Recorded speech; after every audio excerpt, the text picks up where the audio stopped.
Hello बच्चों, my name is Shivam Chauhan और मैं अपने YouTube channel Shivam physics classes पर आपका बहुत बहुत स्वागत करता हूं। बच्चों, हमने पिछले लेक्चर में गॉस थ्योरम के न्यूमेरिकल्स कराए थे और आज हम कराएंगे गॉस थ्योरम के एमसीक्यूज। जो एमसीक्यूज हैं पार्ट 2 के बहुविकल्पीय प्रश्न, ठीक है। और साथ ही कुछ हम लेंगे एनसीईआरटी बुक के क्वेश्चंस भी, ठीक है। जितने भी इस पार्ट के सारे एमसीक्यूज हैं बच्चों, वे आपको इसी वीडियो के डिस्क्रिप्शन बॉक्स में एक पीडीएफ मिलेगी, आप उसको डाउनलोड कर लेना तो आपको सारे एमसीक्यूज मिल जाएंगे इस चैप्टर के, ठीक है बच्चों। जो मैं आज करा रहा हूं वे भी, और जो आपको याद करने हैं सो वे सब एमसीक्यूज की पीडीएफ मैं डिस्क्रिप्शन बॉक्स में डाल दूंगा, ठीक है बच्चों। तो स्टार्ट करते हैं बेटे। देखिए बच्चों, फर्स्ट क्वेश्चन है जो कि बहुत पूछा जाता है बोर्ड एग्जाम में, यूपी बोर्ड में भी और अदर हिंदी बोर्ड एग्जाम में, इंग्लिश बोर्ड एग्जाम में, सीबीएसई में, सब में पूछा जाता है। विद्युत फ्लक्स का मात्रक है, वैद्युत फ्लक्स का मात्रक है वैद्युत फ्लक्स। बेटे वैद्युत फ्लक्स को हम रिप्रेजेंट करते हैं फाई ई से, और बेटा फाई का फॉर्मूला होता है ई ए कोस थीटा या ई वेक्टर डॉट ए वेक्टर। तो अब देखिए मात्रक हो जाएगा, ई का होता है बच्चों न्यूटन पर कूलाम, क्षेत्रफल का होता है मीटर स्क्वायर, तो इसकी यूनिट हो जाएगी न्यूटन मीटर स्क्वायर पर कूलाम। ओके, या तो ये कह दीजिए, या दूसरी यूनिट हो जाएगी ई वैद्युत क्षेत्र का दूसरा मात्रक होता है वोल्ट पर मीटर, और क्षेत्रफल का मीटर स्क्वायर, 1 मीटर से 1 मीटर गया तो ये आ गया वोल्ट मीटर। तो वैद्युत फ्लक्स का मात्रक या तो न्यूटन मीटर स्क्वायर पर कूलाम लिख दीजिए या वोल्ट पर मीटर। मींस अब डिपेंड करेगा ऑप्शन पे कि ऑप्शन क्या क्या दिए हैं, देख लेते हैं। पहला ऑप्शन दिया है न्यूटन पर कूलाम, तो ये नहीं होता। दूसरा ऑप्शन दिया है वोल्ट मीटर, ये भी नहीं। वोल्ट मीटर, तो ये ऑप्शन सही है वोल्ट मीटर। देखिए ई का वोल्ट पर मीटर और क्षेत्रफल का मीटर स्क्वायर, 1 मीटर से 1 मीटर गया वोल्ट मीटर, तो बी ऑप्शन सही है इसका, ठीक है। तीसरा ऑप्शन दिया है वोल्ट पर मीटर, ये नहीं है, वोल्ट पर मीटर नहीं होता। चौथा ऑप्शन दिया है न्यूटन मीटर पर कूलाम, ये भी नहीं है। देखिए न्यूटन मीटर स्क्वायर पर कूलाम तो होता है पर न्यूटन मीटर पर कूलाम नहीं होता। तो कौन सा ऑप्शन सही है? Volt meter, means B option इसका सही हो जाएगा, ठीक है बेटे। अगला क्वेश्चन देखिए में बच्चों, ये एक डायग्राम दिया है, एक तार दिया है पी क्यू, ये 2 पॉइंट हैं इस पर, और एक नीचे एक अन्य तार दिया है, ठीक है। ये इनफाइनाइट तक जा रहा है, एक्स वाई। अब इसमें जो बिंदु P है उसकी डिस्टेंस दी है स्मॉल a, चूंकि एक दूसरे के समांतर हैं तो ये भी स्मॉल a होगी, ठीक है। हमें सबको पता है भाई ये समांतर हैं तो जितनी दूरी ये है उतनी दूरी ये होगी। P से Q के बीच की दूरी दी है 2a, ये दिया है क्वेश्चन में, ठीक है बेटे। अब क्या कहा है, दिए गए चित्र में एक्स वाई एक अनंत रेखीय आवेश वितरण है।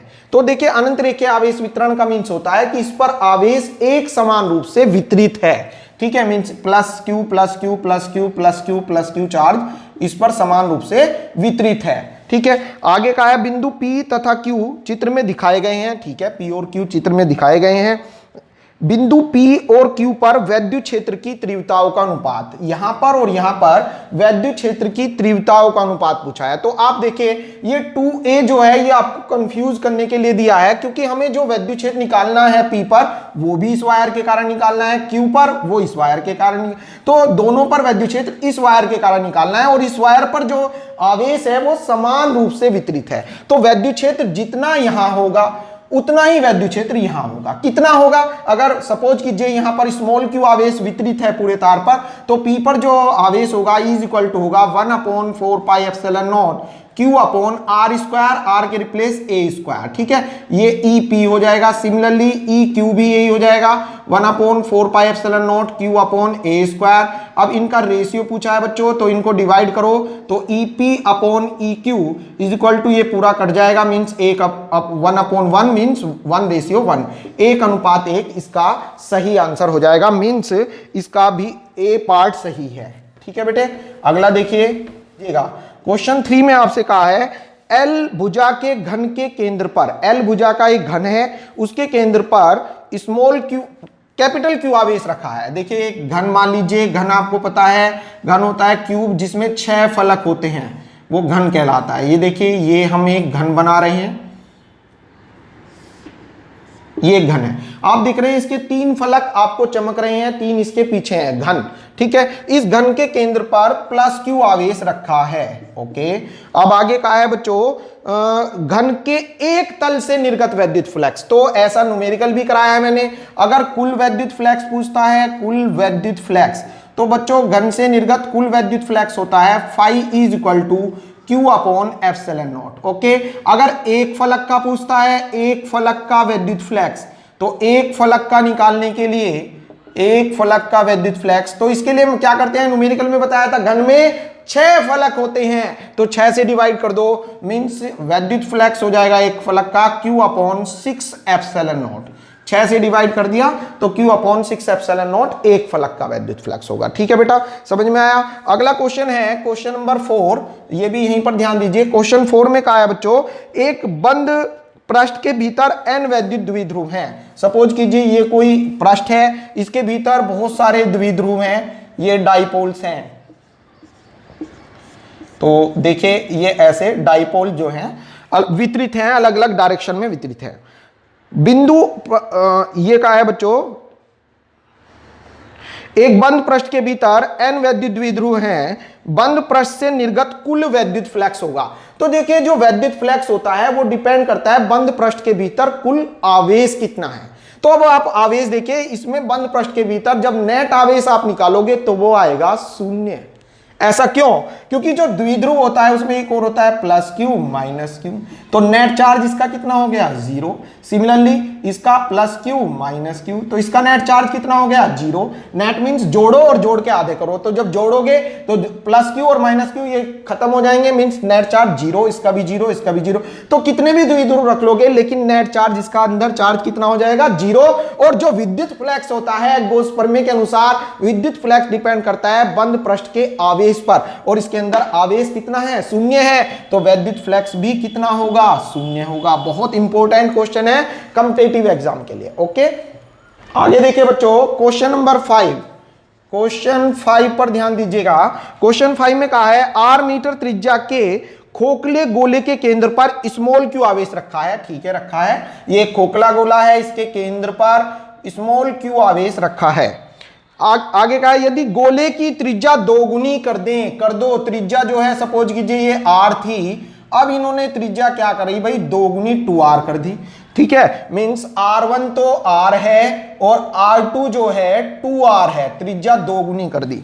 यदि गोले की त्रिज्या 2 गुनी कर दें तथा आवेश का मान आधा कर दें, आवेश आधा कर दें, सपोज कीजिए पहले आवेश q1 q था, बाद में जो आवेश है q2 जो है q2 = कर दिया q/2।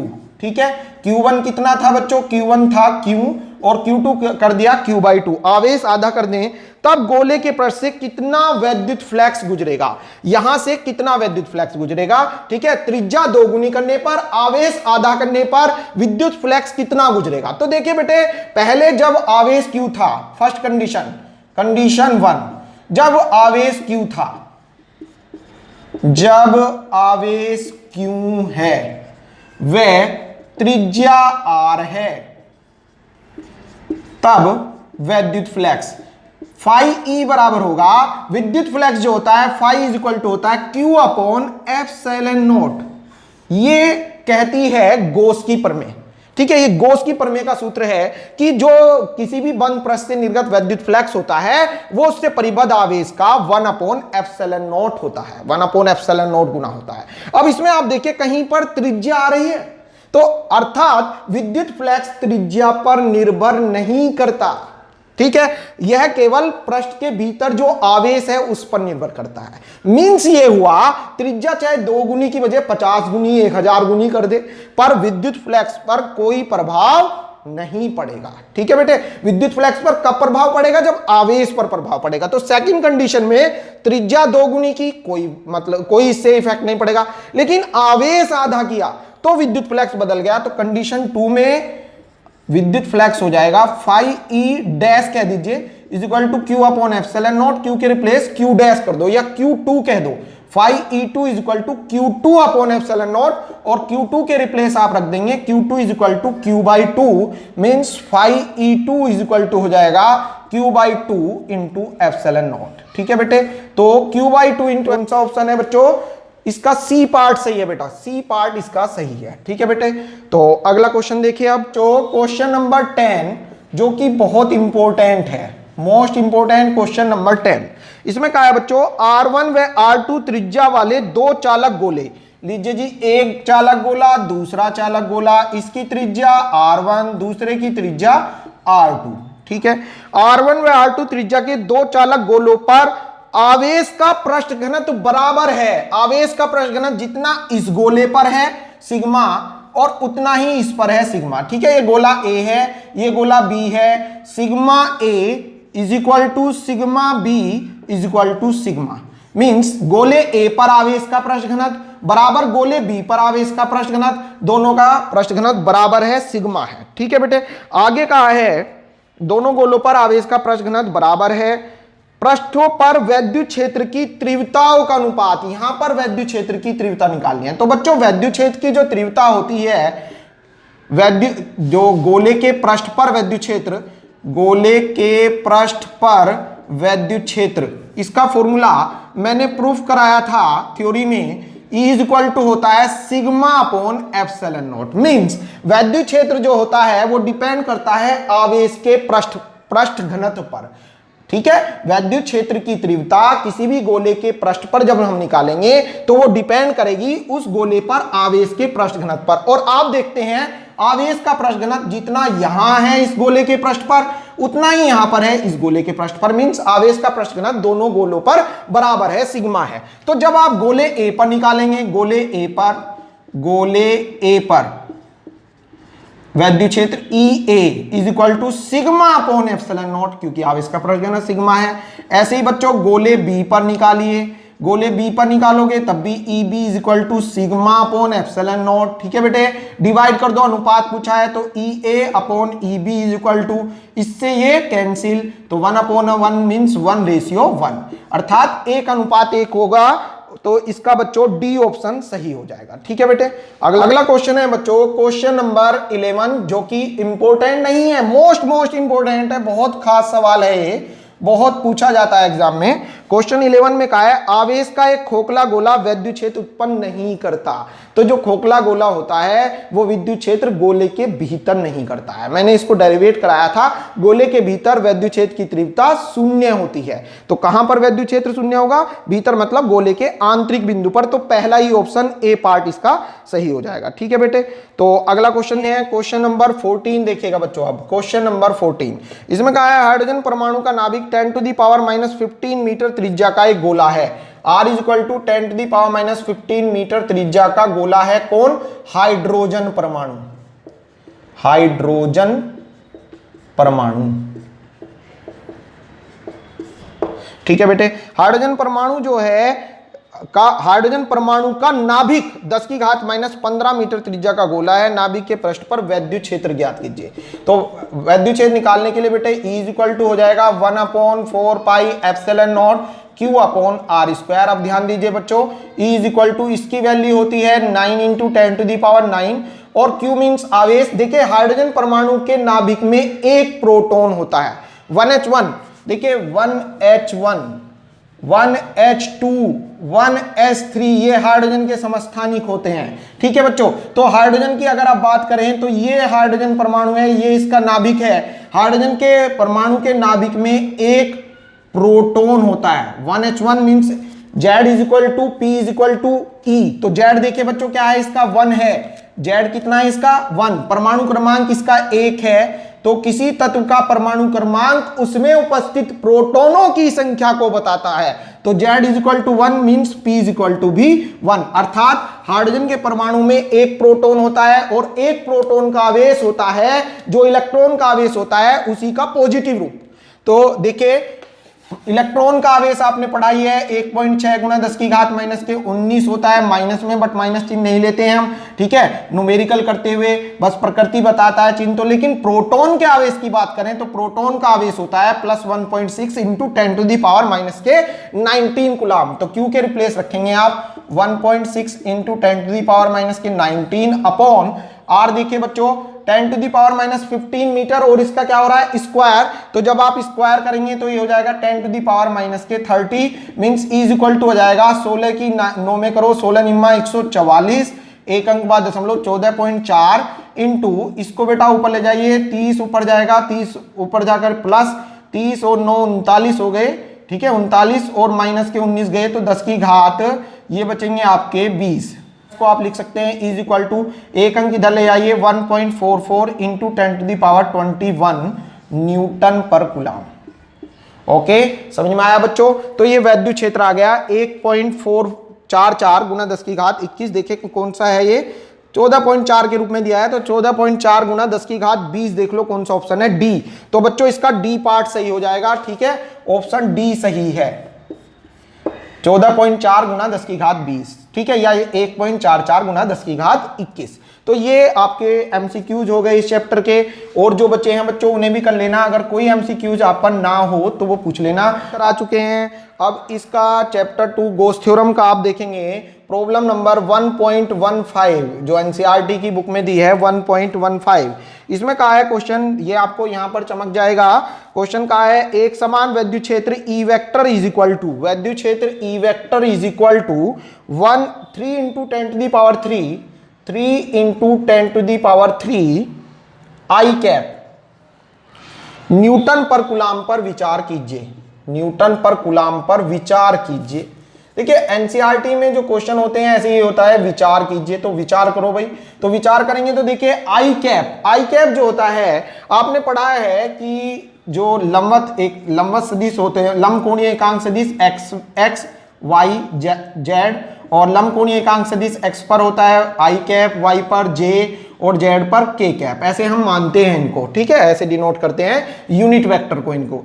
तो आई कैप जो है वो एक्स अक्ष की डायरेक्शन में होता है, मींस ये जो वैद्युत क्षेत्र है वो एक्स अक्ष के अनुदिश होगा। विचार कर लिया हमने भाई, ये किसके अनुदिश है, एक्स अक्ष के अनुदिश है। तो ये विचार करने पर ज्ञात हुआ कि ये जो वैद्युत क्षेत्र है वो एक्स अक्ष के अनुदिश है। आगे का है बच्चों इसमें, इस क्षेत्र का 10 सेमी भुजा का वर्ग, इस क्षेत्र का 10 सेमी भुजा के वर्ग के उस पार्श्व में जिसका तल वाई जेड के समांतर है। देखिए कोई एक वर्ग है जिसकी भुजा दी है, वर्ग की भुजा बच्चों रिप्रेजेंट करेंगे स्मॉल ए से, ये दी है आपको 10 सेमी, ठीक है, या इसको आप लिख सकते हैं 0.1 मीटर, ठीक है बच्चों, 100 से डिवाइड करके मीटर में कन्वर्ट हो जाएगा ये। तो वर्ग की भुजा जो है 10 सेमी है, और ये जो वर्ग है वो वाई जेड तल के अनुदिश है, मींस ऐसे है, देखो वाई जेड तल के अनुदिश, तो वाई और जेड, ये देखिए ऐसे ये वर्ग है वाई जेड तल के अनुदिश, वाई अक्ष हो गया और ये जेड अक्ष हो गया, तो ये वाई जेड के अनुदिश है। तो जब इसका आप लंबकोणीय एकांक सदिश, इसका जो क्षेत्रफल होगा, ये क्षेत्रफल ए हो गया, तो जब इसका क्षेत्रफल सदिश देखेंगे तो क्षेत्रफल सदिश होता है लंबवत बाहर की ओर, तो वाई जेड तल के लंबवत बाहर की ओर, तो वाई जेड के तल के लंबवत बाहर की ओर मींस एक्स अक्ष के अनुदिश हो जाएगा ए वेक्टर। ए वेक्टर जो होगा वो बच्चों कैसे होगा, एक्स अक्ष के अनुदिश। ध्यान से समझिए आप, देखिए जो क्षेत्रफल है इसका, जो वर्ग जो रखा है वो वाई जेड के अनुदिश है, वाई ये हुआ बेटा वाई, ये वाई और ये जेड, ठीक है। अब ये एरिया हुआ, अब इसका एरिया वेक्टर की बात करेंगे, जब क्षेत्रफल सदिश की बात करेंगे तो क्षेत्रफल सदिश इन जो इसकी जो डायरेक्शन है इन दोनों डायरेक्शन के लंबवत बाहर की ओर जाएगा, तो वाई जेड के लंबवत बाहर की ओर मींस एक्स अक्ष के अनुदिश जाएगा, तो एक्स अक्ष की डायरेक्शन में एरिया वेक्टर हो जाएगा, ठीक है। तो एरिया वेक्टर अगर आप निकालिए तो पहले एरिया का परिमाण निकालिए, क्षेत्रफल का परिमाण, वर्ग का क्षेत्रफल capital A is equal to भुजा स्क्वायर, वर्ग का क्षेत्रफल होता है बच्चों भुजा square, means A is equal to 0.1 का स्क्वायर कीजिए 0.01 मीटर स्क्वायर। अब इसका एरिया वेक्टर हो जाएगा क्षेत्रफल सदिश, ध्यान से देखेंगे इसको ऐसे लिखेंगे बच्चों, ए वेक्टर इज इक्वल टू 0.01, ठीक है 0.01। और अब देखिए एरिया वेक्टर किस अक्ष पर है, एक्स अक्ष पर, और एक्स अक्ष की दिशा में आई कैप लेते हैं हम यूनिट वेक्टर। तो इसको जब सदिश रूप में लिखेंगे तो ये लिखा जाएगा एक्स अक्ष की दिशा मींस आई कैप। तो ये जो आई कैप है ये इसकी डायरेक्शन को बता रहा है, ठीक है, मींस ये क्षेत्रफल सदिश जो है वो एक्स अक्ष के अनुदिश है। तो यहां तक बताइए बच्चों, क्लियर हो गई क्या बात? ये मेन बात है इसमें। वर्ग की जो भुजा है वो 10 सेंटीमीटर है। पहले आपने इसको मीटर में कन्वर्ट किया, फिर आपने क्या किया, वर्ग का क्षेत्रफल निकाल लिया। वर्ग का क्षेत्रफल होता है भुजा स्क्वायर, 0.1 का स्क्वायर 0.01 मीटर स्क्वायर हो गया। ये एरिया आ गया। क्षेत्रफल का परिमाण, परिमाण मींस मान, क्षेत्रफल का मान तो है 0.01 मीटर स्क्वायर। और डायरेक्शन अगर आपको निकालनी है तो डायरेक्शन के लिए आपको क्वेश्चन में जाना होगा। क्वेश्चन में कहा है कि जो क्षेत्रफल है वो वाई जेड तल के अनुदिश है। तो जो जब क्षेत्रफल वाई जेड के तल के अनुदिश है तो क्षेत्रफल सदिश वाई जेड के लंबवत बाहर की ओर मींस एक्स अक्ष की ओर जाएगा, अर्थात क्षेत्रफल सदिश ए वेक्टर होगा एक्स अक्ष के अनुदिश। तो ए वेक्टर हो जाएगा 0.01 आई कैप। ओके, आगे देखिए बेटे। तो ये कह रहा है इससे गुजरने वाला वैद्युत फ्लक्स ज्ञात कीजिए। बच्चों वैद्युत फ्लक्स फाई ई हमें ज्ञात करना है। Phi is equal to question mark. तो बेटा ऐसे करेंगे, देखिए यहां करा रहा हूं मैं। फाई ई जो होता है वैद्युत flux, phi is equal to होता है E vector dot A vector, ठीक है बच्चों। तो phi E is equal to हो जाएगा बेटे ई वेक्टर, कहां है ई वेक्टर? तो ये रहा ई वेक्टर कितना है बच्चों, 3 × 10⁻³ आई कैप। डॉट प्रोडक्ट कर देंगे आप इसका ए वेक्टर। ए वेक्टर कहां है, ये रहा 0.01 आई कैप, ठीक है बच्चों।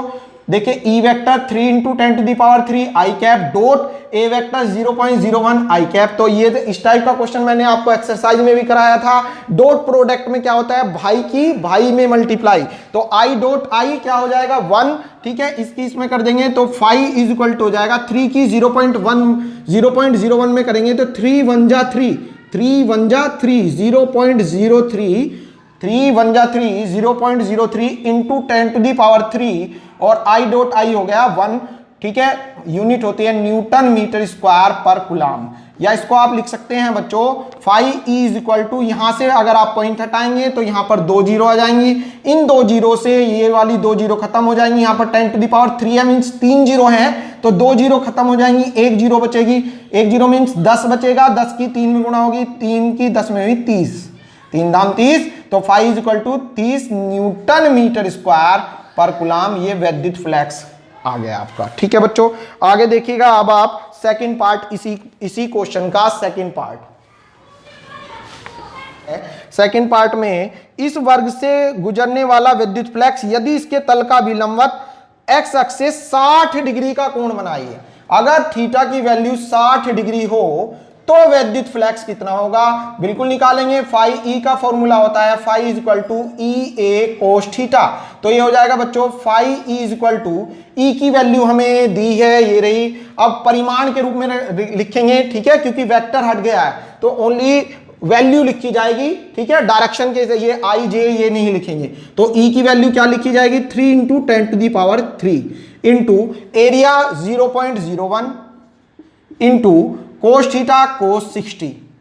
तो ये हो जाएगा बच्चों फाई इज इक्वल टू 3 1 जा 3 मींस 0.03, ठीक है, 3 1 जा 3 0.03 इंटू कोस 60 का मान होता है बच्चों 1/2 इंटू 10⁻³, ठीक है बेटे, समझ में आया।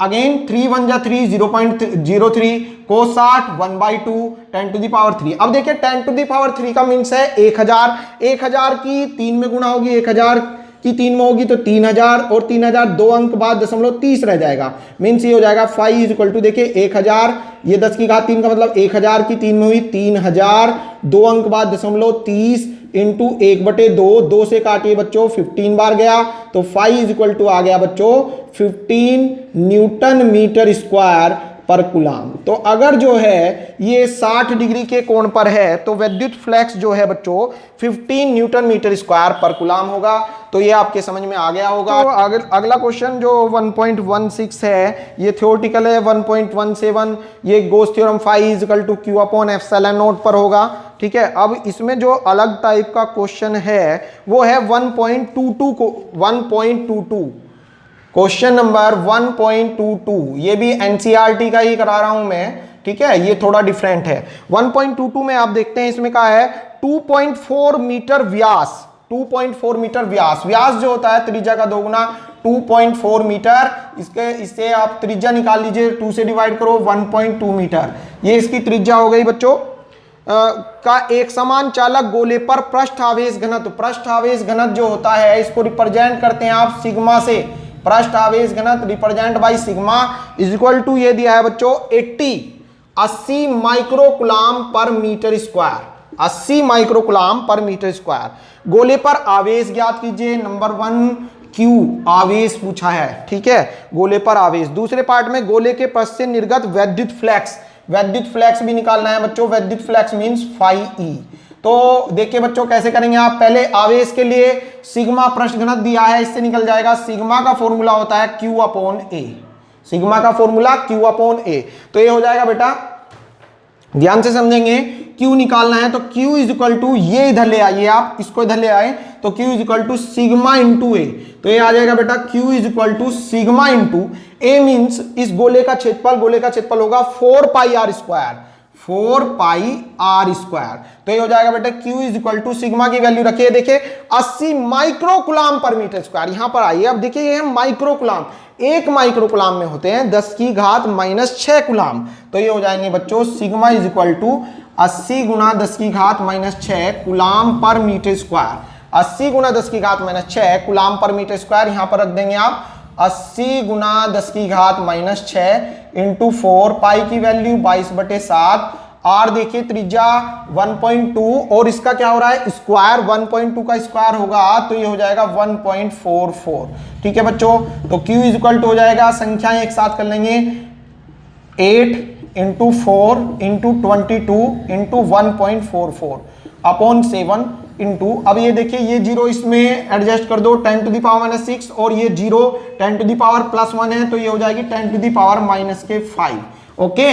Q इज इक्वल टू, अब आपका काम है बच्चों ऊपर वालों की इन चारों की गुणा करेंगे, 7 से इसे भाग कर देंगे, ये आवेश आ जाएगा काय में, कूलाम में, ठीक है बेटे। तो ये पहला पार्ट हुआ। दूसरे पार्ट में पूछ रहा है बच्चों वैद्युत फ्लक्स, सेकंड पार्ट में पूछा है वैद्युत फ्लक्स, वैद्युत फ्लक्स निकलवाएगी गॉस की प्रमेय, गॉस की प्रमेय कहती है phi E is equal to Q upon epsilon naught, means phi E is equal to हो जाएगा, Q की वैल्यू हमारे पास है, हम यहां से निकालेंगे जो भी आएगी, अपॉन एप्सिलॉन नॉट की वैल्यू 8.85 गुना 10 की घात माइनस के 12, जिस ये सभी के याद होनी चाहिए, जिसके याद नहीं है वो बेकार है, सभी बच्चे से याद कर लें। पहली लेक्चर में मैंने एप्सिलॉन नॉट को निकाल के दिखाया, सिद्ध करके दिखाया कि एप्सिलॉन नॉट की वैल्यू ये होती है, ठीक है बेटे। अब जो भी आएगा यहां से Q की वैल्यू वो यहां पे रखेंगे, इसको इससे भाग दे देंगे तो वैद्युत फ्लक्स आ जाएगा काय में न्यूटन मीटर स्क्वायर पर कूलम, ओके बेटे। तो ये आज आपके MCQs भी हो गए और NCERT की जो मेन प्रॉब्लम्स थी वे मैंने करा दी हैं, NCERT टाइप क्वेश्चन भी इस पार्ट के पूरे करा दिए हैं, ठीक है। अब आपका अगला पार्ट चलेगा वैद्युत विभव।